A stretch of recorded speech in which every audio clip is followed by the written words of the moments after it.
suis revenu à Sol à partir de 2008. J'ai travaillé ce projet, j'ai proposé aux éditeurs, notamment la cinquième couche. Je ne sais pas si vous connaissez l'éditeur à Bruxelles qui s'appelle la cinquième couche. Et puis on a fini par éditer. Mais pourquoi pas s'intéresser au sujet. Solde, qu'est-ce que c'est maintenant? Solde, ça représente quoi? Ça représente une économie, une modernité qui a été ratée. Ça représente une économie qui est juste la réflexion sur le discount, qu'est-ce qui est moins cher, on achète ce qui est moins cher. Et donc là-dessus, il y a une matière folle à remuer. Et donc l'idée, c'était de travailler le papier. Pourquoi le papier? Parce que c'était peut-être un peu la question à poser au moment où les magazines et les revues sont en train de péricliter complètement, à basculer en numérique. C'était peut-être le moment de réfléchir au format, par exemple. Le format A4, pour moi, c'est un format raté en édition. Donc, ce qui est de l'œil, pour revenir à l'œil, pour revenir à la distance qu'on a physiquement de son œil à l'imprimer, je trouve que ce format, un peu moins haut que la 3 et un peu plus large que la 4, est parfait parce qu'il couvre le champ de vision. Le champ de vision, quand vous êtes en lecture à 30 cm. Voilà, donc je trouvais que c'était intéressant de faire l'expérience de tout ce que j'appelle l'expérience de la charnière. En fait, c'est la charnière d'un livre, c'est ce qui permet de travailler la mise en page, de travailler la mise en page en fonction de l'œil, du regard, de travailler le rythme aussi. Enfin, voilà.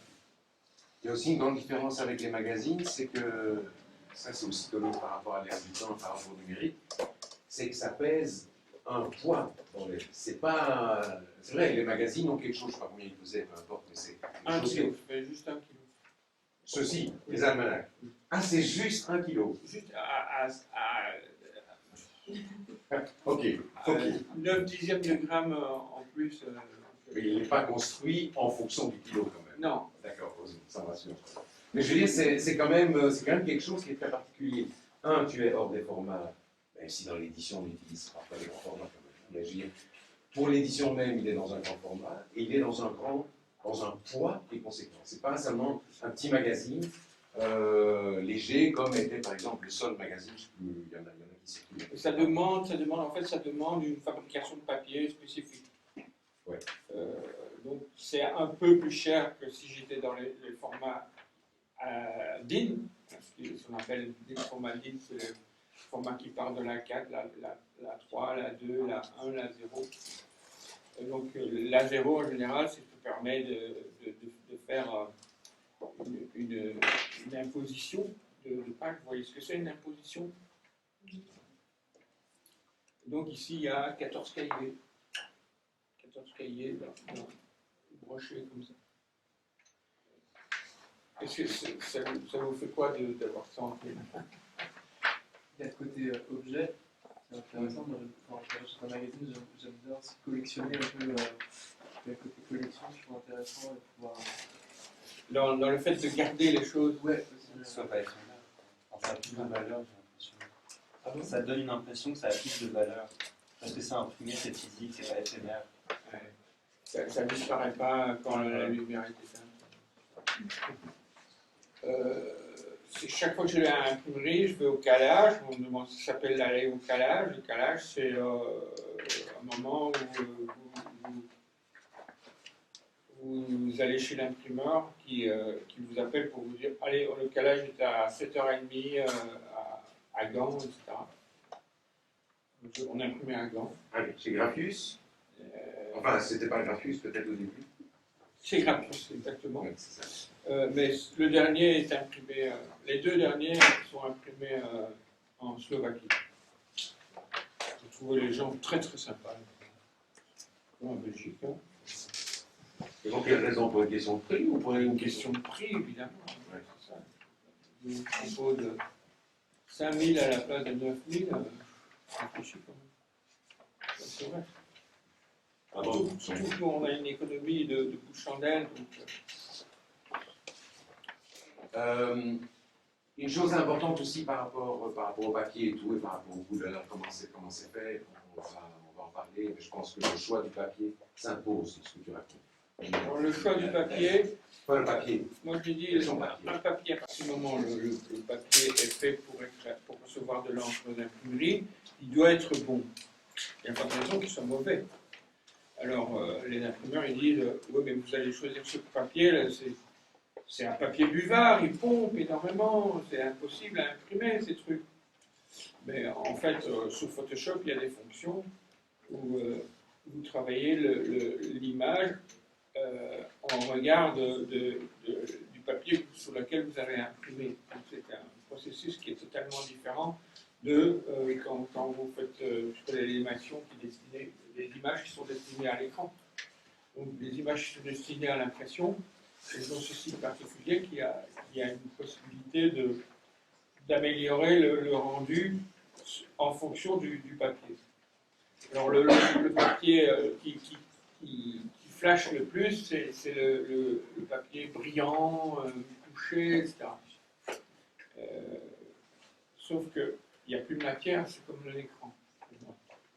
Donc il faut donner le change quand on a une matière comme sol. Il faut donner le change avec le toucher. Donc on a l'impression de toucher la matière qui est faite de fibres, etc. Donc on se dit, on va choisir le papier le moins cher. Donc l'imprimeur se dit, bon, ben, il va falloir réfléchir comment on va imprimer, etc. Mais c'est des bons imprimeurs, donc... Oui. Ok, donc pour la forme, pour la version papier, je crois que c'est un peu clair, c'est bien. On peut peut-être, si ça te va et si ça vous va, parler un peu du contenu. Pourquoi tu as aussi appelé ça un almanach et pas un magazine? Almanach, c'est plutôt une réflexion sur des choses, et en même temps que l'apparition lente. La presse, on est pressé, on fait les choses, voilà. Ici, on fait les choses avec la réflexion, il faut le temps de maturation, avec des produits qui se peaufinent, etc., qui s'usinent, qui se réfléchissent, etc. Voilà. Donc c'est pour ça la solution almanach. Mais ça m'a été un peu glissé par un groupe de gens avec qui j'ai travaillé avant, qui s'appelait Actuel, la revue Actuelle, qui a eu son heure de gloire dans les années 70, et puis qui a rené dans les années 80. Oui, moi c'est celle que j'ai connue. Voilà. Et donc j'ai rencontré Jean-François Bizot, qui était un peu mon père spirituel à un moment. Ici, vous dites que dans le dernier, donc c'est assumé, parole aux sages, aux fous, BD, science, art, philo, utopie, réaliste. C'est un programme. Non, c'est des choses qui sont dans l'air du temps, et qui permettent justement donc, de réintroduire la réflexion dans un sens où on travaille artistiquement, on travaille artisanalement, on manipule des tas de choses, on est manuel ou on est intellectuel, et puis on réintroduit la philosophie. Celui-ci, le dernier, almanach numéro 7, vous l'avez intitulé Le vivant mode d'emploi. Et puis je vois ici qu'il y a une série de textes. Après ces textes, ce sont soit, arrête-moi si je me trompe, soit des interviews, soit des citations, soit des extraits de textes existants sur lesquels vous avez demandé des droits de parution. Très peu. Très peu. Donc c'est Surtout surtout... des interviews, surtout des interviews. Alors des écrits, ben, c'est un peu exceptionnel. Il y a eu quelques écrivains qui ont eu droit à la publication dans ça. Qui ont le droit. Qui ont eu droit. C'est Oui, sûr. je plaisante. Comme Jean-Pierre Verhegen, par exemple, qui est un écrivain belge. Antoine Bout, qui est un écrivain belge. Oui, je suis pas mauvais avec les Belges, même si je suis à Paris. Mais non, je vois Vinciane Després, c'est plutôt Mais belge. c'est pas une écrivain. Non, c'est une philosophe, mais elle écrit. Oui, des je livres. parlais de Ah oui, oui, l'écrivain, oui, c'est vrai. donc, et Charles Pennequin, qui est un Français du Nord. C'est ce qui est important dans cette revue, c'est l'accessibilité à des choses hyper compliquées, quoi, hyper confinées, très intellectuelles, mais dans la réécriture, dans la manière de travailler les abords du sujet, par des exergues, par des éléments, on arrive à accrocher un petit peu le lecteur. Bah, je pense qu'il y a vraiment déjà une sorte d'adhésion entre nous. On est une équipe de, je sais pas, 8 personnes environ. Et une attention en fait à trouver ou à trouver des textes ou à trouver des auteurs qui permettent vraiment de changer les choses d'une certaine manière. Enfin, je pense que si vraiment je pense que c'est une des choses moi qui m'a frappé dans la revue quand je l'ai découverte, parce que ça fait pas longtemps qu'on collabore, mais c'était sa force propositionnelle, c'est-à-dire à un moment donné, toutes les personnes qui sont interviewées ou qui sont dans cette revue, c'est des modes de pensée qui permettent quelque part de changer sa conception du monde, de passer à l'action, de faire des choses, de se mettre au travail, quoi, d'une certaine manière, à la fois intellectuellement et pratiquement. Et cette force propositionnelle, pour moi, elle est super importante, c'est-à-dire que c'est pas tellement une force d'analyse ou par rapport à des revues, d'autres revues qui peuvent être de l'analyse de ce qui est, c'est plutôt quelque chose qui va permettre d'autres possibles, en fait, et une ouverture de possibles, de la perspective. Et donc, on est attentif à ça. Donc, quand on a à la fois dans ce qu'on peut écouter à la radio, trouver sur Internet, aller à des conférences, etc., il y a vraiment une espèce on est en éveil sur ce genre de choses. Et puis, on essaie de sentir où ça bouge, toutes ces choses-là, et de faire confiance, au fond, à ce qui nous touche, à ce qui nous émeut, à ce qui nous met au travail, nous aussi, quoi, d'abord en premier temps. Et puis après, on va chercher les liens, effectivement, par rapport à ça. Et donc, ça peut être dans des domaines très très différents, parce que Marc citait la philo, mais c'est aussi de l'anthropologie, c'est aussi de la botanique, enfin, c'est plein de gens qui sont partout. Et ça, je pense aussi, pour moi, c'est très très important, c'est le côté, au fond, transdisciplinaire de la pensée et de la réflexion maintenant. C'est comment, à un moment donné, on peut, évidemment, tout est lié, et comment on sent très très bien que que l'anthropologie nourrit la botanique, et que la botanique nourrit l'anthropologie, et puis que ça rejaillit sur la philo. Et tout ça, c'est vraiment quelque chose. On est dans une époque où il y a à la fois des enjeux sociétaux absolument dingues et ultra flippants, mais en même temps, il y a aussi énormément de choses, choses qui se passent au niveau de l'élaboration de nouvelles manières de voir le monde. Et je pense qu'il y a vraiment cet intérêt pour ces nouvelles manières de voir le monde et de changer quelque part culturellement les choses, de se dire que la culture n'est pas figée et qu'elle est en mouvement, et de vraiment essayer de permettre un accès à cette culture en mouvement et à des choses qui peuvent se construire.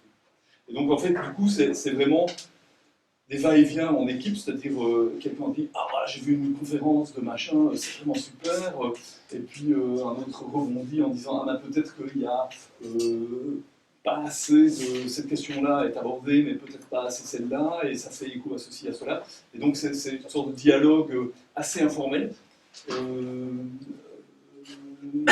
parfois à 2, parfois à 5, parfois à 8, voilà, et qui fait que petit à petit, les choses se mettent en place, quoi, en fait, avec toujours, en fait, à peu près autour d'un fil, quoi. C'est-à-dire, par exemple, le prochain, ça va être sur le sens commun. Donc, il y a cette idée de travailler vraiment à partir de textes et de la pensée d'Isabelle Sengers, entre autres, mais c'est aussi de plein de choses. Une des choses qui m'intéresse aussi dans Sol, c'est aussi ce partage d'expérience. C'est-à-dire qu'il y a à la fois la pensée et il y a à la fois des choses qui sont des pratiques de terrain. C'est-à-dire comment, à un moment donné, dans telle zone périurbaine, des gens inventent une modalité de vivre ensemble, comment il y a une partie aussi sur l'architecture de Notre-Dame-des-Landes, enfin, il y a aussi cette idée de comment à un moment donné, évidemment, on voit bien que à la fois, je ne sais pas, dans les ZAD ou dans toutes les zones où les gens, ou dans l'associatif, etc., il y a une série de choses qui bougent et qui sont connectées à tous ces mouvements de pensée. Et donc, le fait d'aller chercher aussi des choses sur le terrain, pour nous, est important. C'est-à-dire le fait aussi de voir qui met en place quelle logique comment, par exemple, dans le cas de Selgers, comment Isabelle Selgers produit une pensée, mais que cette pensée, dans cette pensée, il y a déjà en germe l'idée du collectif et l'idée de comment se mettre au travail collectivement sur des questions, qui sont des questions, entre autres, politiques, environnementales, ou d'activisme, etc. Et pour nous, ce qui est intéressant, c'est aussi d'aller voir dans certaines associations comment ces choses-là se sont articulées et comment elles sont vraiment actives sur les terrains. Oui, parce que je trouve que c'est très beau. Après, je ne suis pas là pour vous envoyer des compliments, mais je trouve ça très beau que un engagement dans la société passe par cet outil-là. Et pas simplement par des blogs ou des antennes ou une plateforme sur YouTube. Donc on ait ce rapport-là, esthétique, en fait, aussi. Ouais, moi ça me fait bien. Et je parle de ça en tant que lecteur de la revue, pas en tant que participant, mais moi ce que j'aime bien avec cette revue, c'est que même les anciens numéros, je peux les avoir sous la main, je les prends, je les regarde, c'est impossible de tout lire, d'une certaine manière. Non, oui. Donc du pas comme coup, ça. c'est des trucs sur lesquels on peut laisser traîner, on les reprend, on a toujours oublié ce qui se passait. Enfin, il y a un truc où on retombe sur des trucs qui nous étonnent, donc il y a quelque chose qui est que ça s'épuise pas facilement, quoi, en fait. Et j'aime bien ce côté-là. Et moi, une des choses que j'aime bien, c'est que effectivement, ça me donne envie de bosser, quoi. Enfin, il y a plein d'images d'illustrateurs en solde qui sont très diversifiées en termes d'illustration, et du coup, il y a des tas de moments où je vois ça, j'ai envie de dessiner, quoi, en fait. Donc, je trouve qu'il y a quelque chose de communicatif là-dedans. Ouais, mais en fait, c'était par rapport à l'ancienne version, maintenant pour faire les comparaisons. Ce que j'avais voulu répondre à la question il y a une demi-heure, Oui. en appelant ça almanach, c'est d'arriver, pour faire suite à ce que vient de dire Eric, à une solution où d'un coup d'un seul, tu ne peux pas dire tiens, j'ai lu le truc. Non. Tu es obligé de revenir parce qu'il y a un niveau d'excitation visuelle et de contenu qui permettent d'équilibre, là, permettent cet effort-là de se faire volontiers, finalement. Donc tu ne mets pas dans un tiroir, ou tu mets dans un tiroir, mais tu sais qu'il est là. Tu l'as perdu. Tu l'as pas perdu, quoi. Gary Panter. Il y a 8 pages de Gary Panter ici. Il a fait peut-être des illustrateurs ici le connaissent, non? Vous ne dites rien? Gary Panter. Il a fait un héros qui s'appelait Jimbo. Un casseur, quoi. Enfin, c'est une espèce de bulldozer ambulant à pattes. Et la manière dont il dessine, ça a l'air d'être sur des coins des coins de table. On sent dans la facture que c'est un mec qui dessine avec une prouesse, une virtuosité incroyable. Les couleurs aussi. Hein. C'est Philippe Hardy qui contacte ces gens. Il a travaillé 15 ans comme illustrateur aux États-Unis, et donc il a pu contacter tous ces gens, pas tous, mais. Eric Mark Sandberg, c'est un gars qui est très jeune. Cette image existe, elle peut se retrouver au musée d'art moderne de Montréal, où on n'en sait rien. Il fait un sacré mélange très c'est chimique pratiquement, entre la photo et l'illustration. Donc le pinceau, la photo, enfin, c'est inextricable. On ne peut pas, en regardant l'image, on ne peut pas, sans voir l'original, on ne peut pas deviner comment il a fait son travail, quoi. C'est assez mystérieux.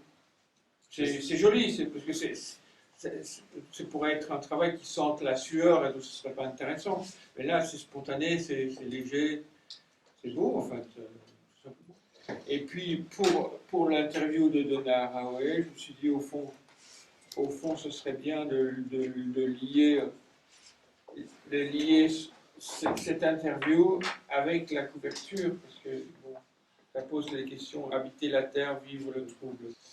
C'était bien par rapport à la couverture. C'est le mode d'emploi du vivant. Voilà, c'est un gars qui fait un dessin très libre qui s'appelle Antoine Paris.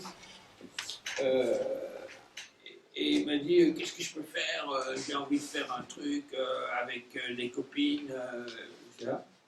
Je lui ai dit mais il y a un texte qui est tiré de bouquin La chute du ciel de David Kopenawa, qui est en fait un sage indien qui vit aux confins du Brésil et du Venezuela. Yanomami. Antoine a pris ces phrases et il en a fait un dessin. Il a donné ce dessin, il l'a filé à une copine qui, elle, a fait un autre dessin. Et ainsi de suite, c'était une espèce de... comme un cadavre exquis, mais pas tout à fait. Il a refait un autre dessin qu'il a donné à une autre copine. Il y a beaucoup de copines. Et puis il a fait un troisième dessin qu'il a donné à une troisième copine, qui est la sœur de celle-là. Ça n'est pas compliqué. Et donc, voilà. Alors là, on a le côté scientifique. Ça se trouve, les Belges avaient construit ça dans les années 60, dans les années 50 plutôt. Et donc c'était le premier observatoire de la forêt avec une collection naturelle, des végétaux qui datent du XVe siècle même. Enfin, impressionnant. C'est la plus grande collection mondiale. Ah bon, je n'ai pas vu ça. Donc on a fait une quinzaine de pages là-dessus. Oui, aussi, une chose qu'on essaye de travailler, c'est le transgénérationnel. Mais je sens qu'il y a, et je vois ici la réaction, je sens qu'il y a une difficulté maintenant à s'approcher on le regarde. J'ai l'impression que vous regardez ça plus comme une curiosité, ce qui n'est pas forcément mauvais, péjoratif comme tu dis, mais comme une curiosité, mais que je ne savais pas quoi en faire en fait. J'ai l'impression qu'on est en train de. Les jeunes générations sont en train de perdre le mode d'emploi du livre. C'est vrai? Moi, je trouve pas. Parce que je pense qu'on est encore très attiré par. En tout cas, on a envie d'en faire. Après, les toucher, c'est tellement beau parfois que ça fait peur. Mais qu'est-ce que vous? Les livres, c'est super beau. Je pense qu'on a encore envie d'en faire beaucoup. Mais moi, justement, je trouve que. Et en plus, le genre de contenu que vous mettez en page, ce qui n'est pas du contenu forcément facile, je trouve que le contenu qui est écrit sur papier est beaucoup plus facile à digérer et à comprendre qu'un contenu qui est online, parce qu'on ne peut que scroller et 30 secondes plus tard, on l'a oublié en fait. Et donc, ça, c'est du contenu qui reste. Mnémonique. Ouais, et en plus, le fait que vous ayez un jeu typographique qui soit absolument dingue, je trouve que c'est vraiment en cohérence avec ce dont vous parlez, qui sont des sujets sociétaux. Et je pense que quand on commence à s'engager, je sais pas, par exemple, les ZAD qui sont. Voilà, quand on commence à avoir un engagement, c'est pas facile. Et donc, c'est des choses sur lesquelles on y réfléchit, puis on y revient, et puis on a appris un nouveau truc, quelque chose qu'on n'a pas compris. Et donc, je trouve que ça reflète hyper bien cette espèce de cheminement personnel qu'on peut avoir, qui est la manipulation en fait d'un livre, des pages. Et donc, ouais, ça fait un peu peur de lire des livres comme ça qui sont plus avec un trait statement graphique. Mais moi, en tout cas, je trouve pas du tout que le livre est en train de lire. Je trouve que c'est justement, j'ai envie de dire qu'il y a une espèce de renaissance. Enfin, je sais pas ce que vous pensez, mais moi, je trouve que c'est hyper. C'est un médium qui est hyper intéressant. Renaissance, carrément. Ouais, enfin, en tout cas, j'ai pas l'impression que. Bon, moi, je pose ce genre de réflexion parce que dernièrement, j'ai vu des éditeurs prêcher l'anti-papier, alors qu'en fait, ils en vivent. Se dire, c'est la crise, c'est le deadline, quoi. On est vraiment dans un bout, au bord de la falaise. On ne sait pas, le papier devient inabordable, complètement compliqué à fabriquer, alors qu'en fait, je me dis que c'est la Chine qui a cause des Chinois, saloperie, le jaune. Enfin. C'est curieux parce que je me demande si c'est pas. J'ai l'impression aussi que c'est ultra dynamique. Je suis frappé de voir la diversité des formes éditoriales qu'il peut y avoir maintenant. Et c'est une inventivité énorme, y compris chez plein de gens de jeune génération. J'adore voir ça. Ouais. Mais je pense que c'est simplement. C'est pas les mêmes logiques que des logiques de production à grande échelle. Je pense que pour moi, c'est très questionnant de voir comment, par exemple, le moindre centre d'art ces dernières années. Ils font des expos monographiques et paf, ils tirent à 3000 exemplaires des trucs dont ils vont en distribuer 50. Quoi. Enfin, et je trouve qu'il y a une économie de moyens parfois où on se dit il y a peut-être des choses qui sont intéressantes à penser là-dedans et que la question du papier notamment, je dis, une des choses que je trouve intéressantes, par exemple quand je vais chez Tipeee Book, je chope des livres qui sont faits à 20 exemplaires avec une imprimante de maison et je trouve ça formidable que des gens. Ouais, mais il y a plein de gens qui font des choses comme ça et je trouve qu'il y a plein de librairies dans lesquelles il y a des choses graphiques. Même quand on va chez Peinture Fraîche, par exemple, qui est maintenant, je trouve qu'il commence à s'ouvrir beaucoup plus à ce genre de forme, alors qu'à une époque c'était les gros catalogues d'expo, mais toutes ces diversités de formes, on voit bien aussi comment parce que ça contamine aussi d'autres champs, des champs d'édition plus classiques. J'ai l'impression que ça part dans tous les sens, quoi. Qu'il y a des contaminations multiples, peut-être je me trompe, mais j'ai l'impression qu'il y a vraiment quelque chose d'extrêmement dynamique et créatif, et que effectivement aussi sur les expériences, tu parlais de ces papiers de 10 grammes, le fait des multiples possibilités d'impression, des multiples possibilités en termes de papier et tout ça, j'ai l'impression que pour l'instant c'est vraiment super étendu et que plein de gens cherchent, quoi, en fait. Oui. Et je trouve ça super, je trouve ça excitant, quoi. Oui. Moi, je pense. Mais merci beaucoup à tous les deux d'être venus présenter ça. Je trouve que Merci à vous. c'est palpitant. Ouais, merci. C'est très bien.